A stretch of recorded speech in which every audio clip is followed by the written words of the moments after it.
In today's video, I'm going to teach you how to install NordVPN on Linux using the software manager. We're going to keep things simple and stick to the graphical route so you won't need the terminal at all.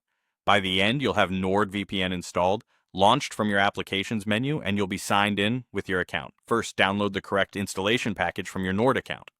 Open your browser, sign into your account dashboard, and head to the download section. You'll see options for different Linux distributions. Choose the file that matches your system. Pick the .deb package if you're on Debian, Ubuntu, or Linux Mint, and pick the .rpm package if you're on Fedora. If you're unsure which one you're using, most Ubuntu-based systems and Mint use .db, while Fedora uses .rpm. Make sure you select the file that matches your device's architecture, typically 64-bit. Save the file and let the download finish completely before moving on.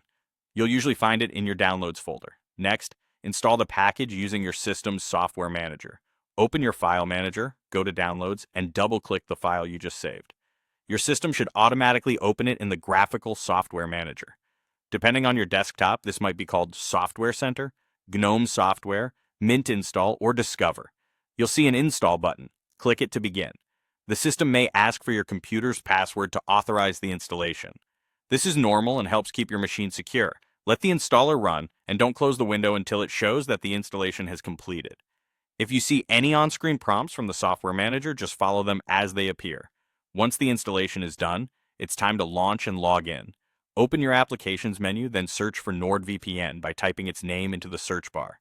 Click the NordVPN icon to open the app.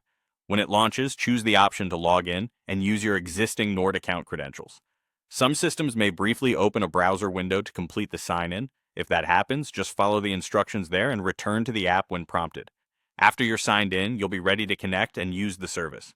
If you plan to use it frequently, consider adding NordVPN to your favorites or pinning it to your dock so it's easier to find next time. That's it. Download from your Nord account, install with the software manager, then launch and log in from your applications menu. Thanks for watching, and enjoy a smoother, more secure connection on your Linux machine.